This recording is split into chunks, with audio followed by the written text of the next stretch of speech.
Welcome to The Cutting Floor, a weekly podcast of West Cannon Baptist Church. Hi, I'm Emily, and with me is Pastor Zach. This week, your sermon covered Genesis 11, verse 10 through 12, verse 3. Genesis 11, verse 26 seems to suggest that Abram is the oldest son of Terah. However, Genesis 11, verse 32 states that Terah was 70 years old when he had his first child and died at 205 years old, which would make his oldest son 135. But in Genesis 12, verse 4, it says that Abram was 75 years old when he left Haran. Is there an explanation for this age discrepancy? I think it's a good question, a question that actually came up from some people on Sunday after the sermon. So there were other people doing math about how these dates don't seem to correspond to one another, and Terah's age particularly. Something I bumped up on a little bit in preparation as well. And so I looked at a number of different commentators and how a number of different individuals have sorted through these discrepancies in age.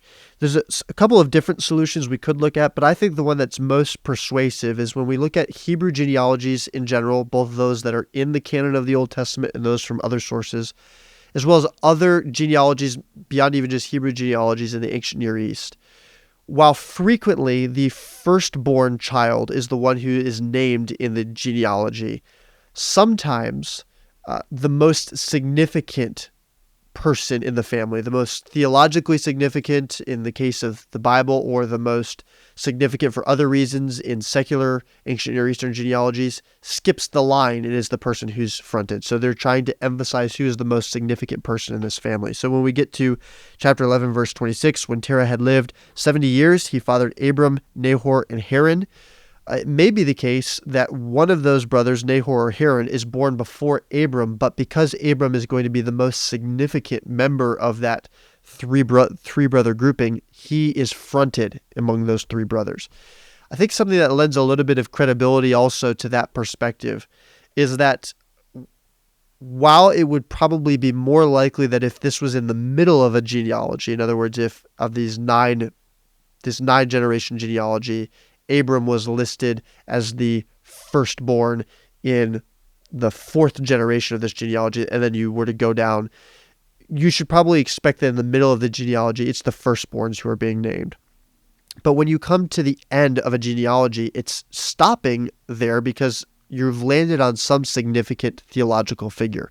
And so then fronting that person who is going to be more significant to the narrative is something that would make sense within the literary context of the genealogy itself. So I think what we most likely have is that Abram is not Terah's first son, Nahor or Haran is, and that reconciles for us the seeming discrepancy in the age and timeline that we're given from when Terah has his son at the age 70 to when Terah dies, and then Abram's corresponding age. I don't think that there needs to be any issue that creates in the text if we understand that Abram is probably not Terah's firstborn. How are Christians today recipients of the blessings to Abram? Weren't those blessings given to the people of Israel? Those blessings are originally given to the family that's going to come from Abram, which we're going to find out through the rest of the book of Genesis and then beyond into Exodus is going to grow into a family that grows into a nation. This nation is going to become the people of Israel. And yet the blessings are not for Israel only. We read there in Genesis 12 that through you, all the families of the earth, all the nations of the earth will be blessed.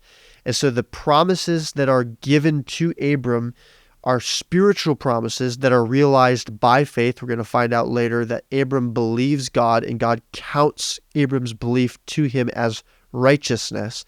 And that therefore in the New Testament, we're actually told that those who believe in God's saving promises are joined to Abraham's family through faith so that we become children of Abraham. In fact, we read in the book of Galatians, the Apostle Paul writing there in chapter 3, verse 7, "Know then that it is those of faith who are the sons of Abraham."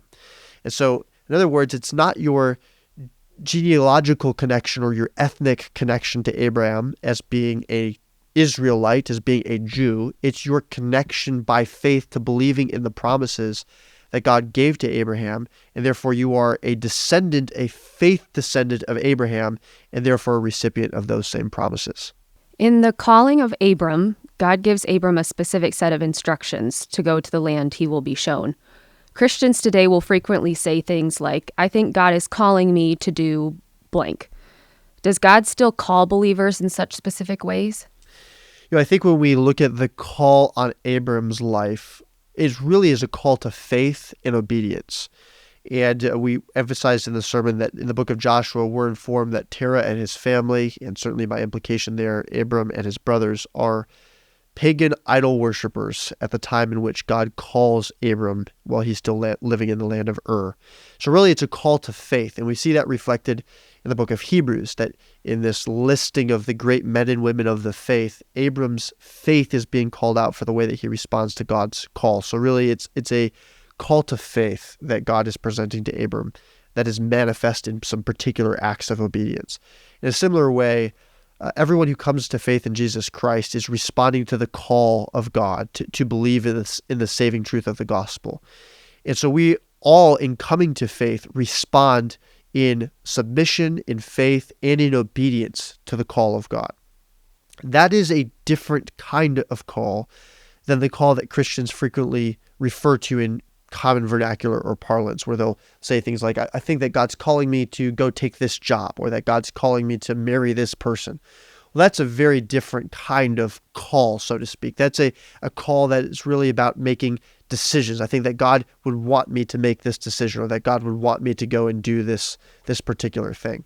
We need to be careful when we use language like that, because we then kind of co-opt God's authority in our decision-making process. And what I mean by that is if somebody says to you, I think that God is calling me to go take this job, or I think that God is calling me to marry this person, that way of framing the conversation discourages any ability to give wise counsel to somebody, because they've essentially said, God's telling me to do this, so if I don't do it, it would be disobedience to what God would have for me. Now, what if, as a brother or sister in Christ, I have significant reservations about the marriage that this person is about to enter into? My ability to speak into that person's life is now seemingly, by the way that they framed that whole conversation, denying what God would have them to do.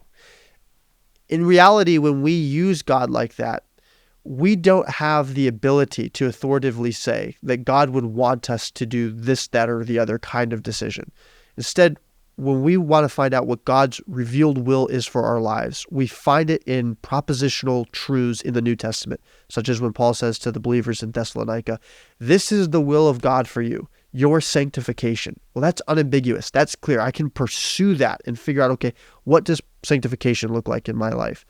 When I try to use God's authority as a justification for my own subjective decisions in life, who I marry, what job I take, what place I move to, well, that's speaking of the call of God in a way that the Bible does not refer to. We need to be careful when we do that. That can lead to all kinds of dangerous places for us. God's call to Abram required Abram to give up things that he loved. Does God's call in our life always require us to give up things we love when we place our faith in him? When we think about what it means to respond to the call of faith, there is this giving up process that goes along with that. So in the New Testament, Christ refers to those who will follow him, who will be his disciples. In other words, those who will respond to his call. There'll be those who take up their cross and who follow him. We read of those who wanted to be the disciples of Christ, who wanted to wait for a period of time or to go bury their dead father. And Jesus says, those who do not love me more than these things are not worthy of me. We have a rich young ruler who comes to Jesus and he wants eternal life.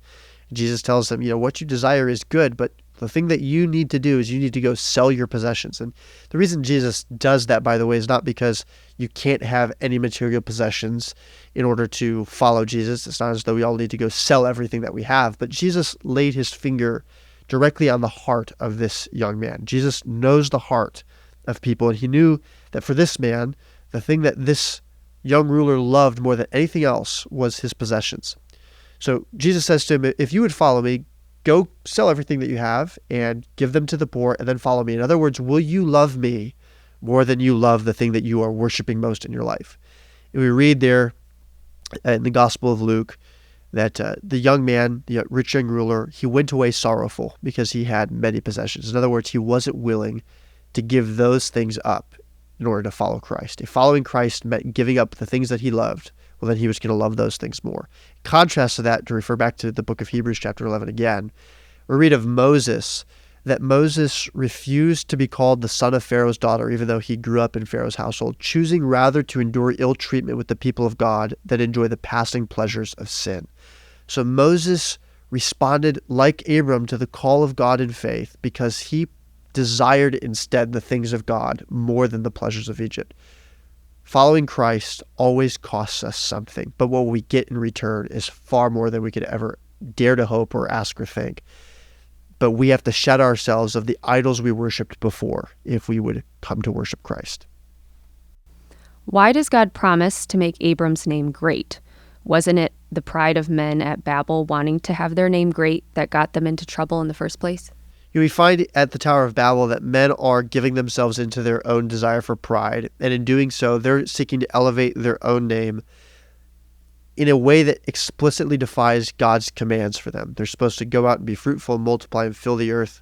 They're huddling down in one place, and they are saying, we want to stay here and to build these monuments to ourselves so that our name will be great on the earth.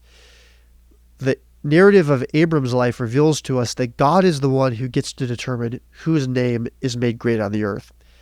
In giving this promise to Abram, though, this promise is greater than just making Abram's name great for the sake of Abram's name. Instead, we're going to find that God is going to identify himself throughout the Old Testament as being the God of Abram, Isaac, and Jacob, or as the covenant name later of Abraham, Isaac, and Jacob. And so in making Abraham's name great, God is making his own name great on the earth, and it's going to culminate, the family of Abraham, the blessings given to Abraham, are going to culminate in this coming seed of the woman who is promised in Genesis 3:15, Jesus Christ, who is going to be the one who we're going to read in Philippians chapter 2. At his name, every knee will bow, every tongue will confess that Jesus Christ is Lord to the glory of God the Father. In other words, his name is going to be exalted above every other name. So in making this family of Abram great, in exalting and making Abraham's name great on the earth, God is making his own name great through this man who doesn't seem to have anything to offer, can't have children. By making him into a great nation, God is going to miraculously demonstrate the greatness of his own greater name. If you have any questions from the sermon or the sermon passage that you would like to have answered on the podcast, please email them by 8 a.m. on Tuesday morning to questions@westcannon.org. We'll see you next week.